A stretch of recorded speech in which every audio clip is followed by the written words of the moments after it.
We hold these truths to be self-evident, that all men are created equal, that they are endowed by their Creator with certain unalienable rights, that among these are life, liberty, and the pursuit of happiness. Ladies and gentlemen, welcome to Boston as we celebrate the 247th anniversary of the signing of the Declaration of Independence.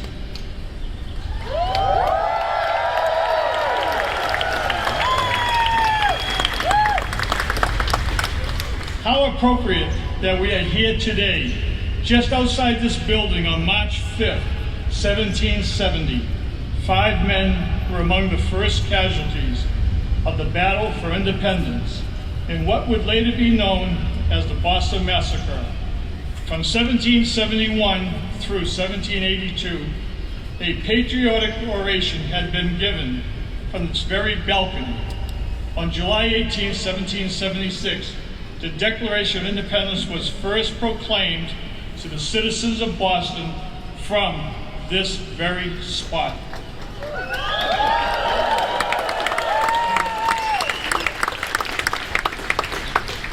As in revolutionary times, I ask our trumpeter to sound assembly from this balcony.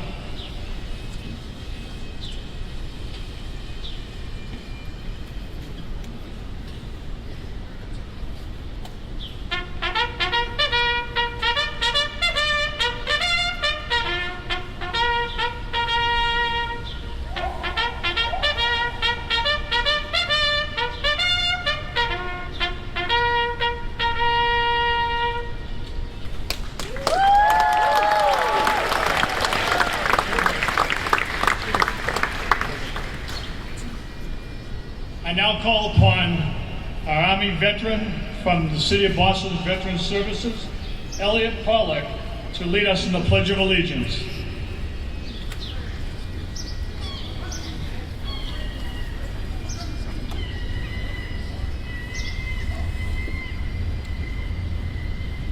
I pledge allegiance to the flag of the United States of America and to the republic for which it stands, one nation, under God, indivisible, with liberty and justice for all.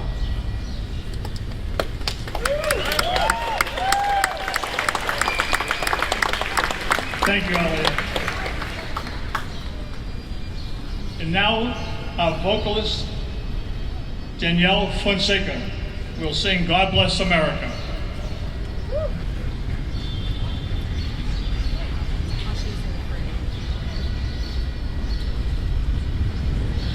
God bless America, land that I love. Stand beside her and guide her through the night with the light from above. From the mountains to the prairies to the ocean, white with foam. God bless America, my home, sweet home. God bless America, my home, sweet home.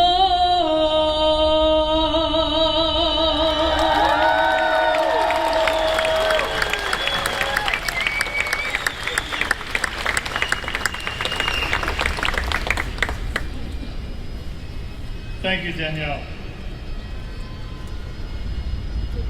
And now Captain Tim Harridan, Captain Commanding the Nation Honorable Artillery, will read the Declaration of Independence.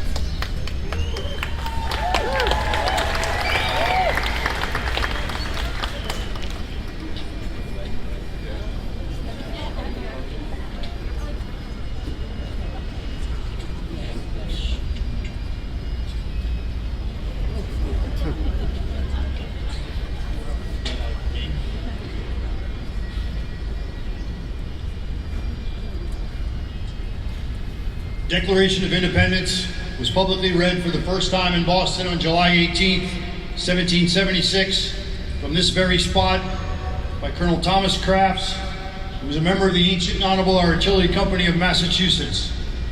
Tradition holds that a member of the Ancient and Honorable Artillery Company of Massachusetts has read the Declaration of Independence nearly every July 4th since the end of the American Revolution.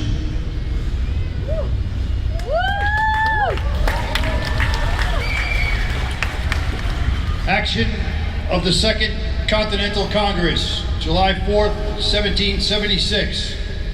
Unanimous Declaration of the 13 United States of America. When in the course of human events, it becomes necessary for one people to dissolve the political bands which have connected them with another, and to assume among the powers of the earth the separate and equal station to which laws of nature and of nature's God entitle them, a decent respect to the opinions of mankind requires that they should declare the causes which impel them to separation. We hold these truths to be self-evident, that all men are created equal, that they are endowed by the Creator with certain unalienable rights, that among those are life, liberty, and the pursuit of happiness.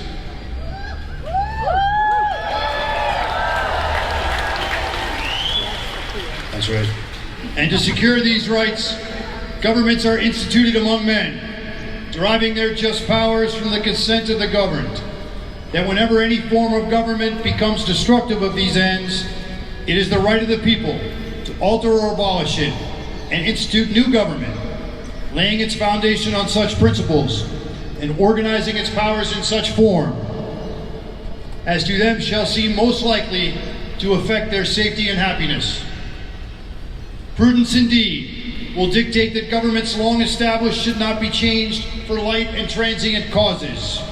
And accordingly, all experience hath shown that mankind are more disposed to suffer while evils are sufferable than to right themselves by abolishing the forms to which they are accustomed. But when a long train of abuses and usurpations, pursuing invariably the same object, evinces a design to reduce them under absolute despotism, it is their right, it is their duty to throw off such government and to provide new guards for their future security. Such has been the patient sufferance of these colonies, and such is now the necessity which constrains them to alter their former systems of government. The history of the present King of Great Britain is a history of repeated injuries and usurpations, all having in direct object the establishment of an absolute tyranny over these states. To prove this, let facts be submitted to the candid world. He has refused his assent to laws, the most wholesome and necessary for the public good. He has forbidden his governors to pass laws of immediate and pressing importance, unless suspended in their operation till his assent should be obtained. When so suspended, has utterly neglected to attend to them. He has refused to pass other laws for the accommodation of large districts of people, unless those people would relinquish the right of representation in legislature, a right inestimable to them and formidable to tyrants only. He has called together legislative bodies at places unusual, uncomfortable, and distant from the depository of their public records, for the sole purpose of fatiguing them into compliance with his measures. He has dissolved representative houses repeatedly for opposing with manly firmness his invasions on the right of the people. He has refused for a long time, after such dissolutions, to cause others to be elected, whereby legislative powers incapable of annihilation have returned to the people at large for their exercise, the state remaining in the meantime exposed to the dangers of invasion without and from convulsions within. He has endeavored to present the population of these states, for that purpose obstructing laws of naturalization of foreigners, refusing to pass others to encourage their migrations hither, and raising the conditions of new appropriation of lands. He has obstructed the administration of justice by refusing his assent to laws for establishing judiciary powers. He has made judges dependent on his will alone for the tenure of their offices and the amount and payment of their salaries. He has erected a multitude of new offices and sent hither swarms of officers to harass our people and eat our substance. He has kept among us, in times of peace, standing armies without the consent of our legislature. He has effected to render the military independent of and superior to the civil power. He has combined with others to subject us to a jurisdiction foreign to our Constitution and unacknowledged by our laws, giving his assent to their acts of pretended legislation, for quartering large bodies of troops among us, and for protecting them by mock trial from punishment for any murders which they should commit on the inhabitants of these states, for cutting off trades with all parts of the world, for imposing taxes on us without our consent, for depriving us, in many cases, the benefits of trial by jury, and for transporting us beyond seas to be tried for pretended offenses, for abolishing the free system of English laws in a neighboring province, establishing therein an arbitrary government, and enlarging its boundaries so as to render it at once an example and fit instrument for introducing the same absolute rule into these colonies, for taking away our charters, abolishing our most valuable laws, and altering fundamentally the forms of our governments, for suspending our own legislatures by declaring themselves invested with all power to legislate for us in all cases whatsoever. He has abdicated government here by declaring out of us protection and waging wars against us. He has plundered our seas, ravaged our coasts, burnt our towns, and destroyed the lives of our people. He is, at this time, transporting large armies of foreign mercenaries to complete works of death, desolation, and tyranny already begun with the circumstances of cruelty and perfidy, scarcely paralleled in the most barbarous ages, and totally unworthy the head of a civilized nation. He has constrained our fellow citizens, taken captive on the high seas to bear arms against their country, to become executioners of their friends and brethren, or to fall themselves by their hand. He has excited domestic insurrections among us, and has endeavored to bring on the inhabitants of our frontiers, the merciless Indian savages, whose known rule of warfare is an undistinguished destruction of all ages, sexes, and conditions. In every stage of these oppressions, we have petitioned for redress in our most humble terms. Our repeated petitions have been answered only by repeated injury. A prince whose character is thus marked by every act which may define a tyrant is unfit to be the ruler of a free people. Nor have we been wanting in attentions to our British brethren. We have warned them from time to time of attempts by their legislature to extend an unwarrantable jurisdiction of us. We have reminded them of the circumstances of our immigration and settlement here. We have appealed to their native justice and magnanimity. We have conjured them by ties of common kindred to disavow these usurpations, which inevitably corrupt our connections and correspondence.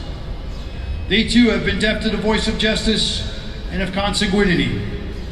We must therefore acquiesce in the necessity which denounces our separation and hold them, as we hold the rest of mankind, enemies in war and in peace friends.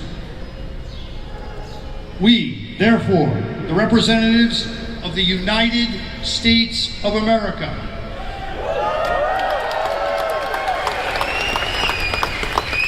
in General Congress, assembled, appealing to the Supreme Judge of the world for the rectitude of our intentions, do, in the name and of the authority of good people of these colonies, solemnly publish and declare that these united colonies are, and of right ought to be, free and independent states.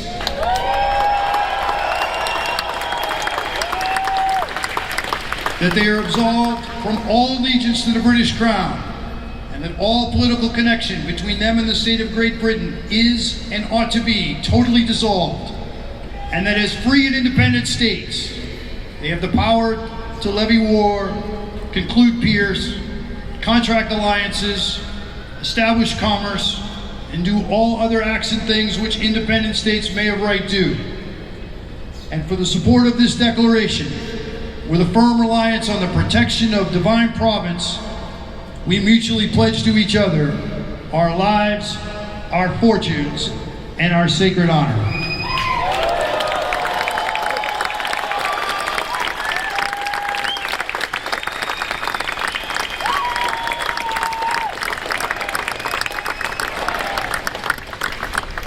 On behalf of the Ancient Honorable Artillery Company, welcome to Boston.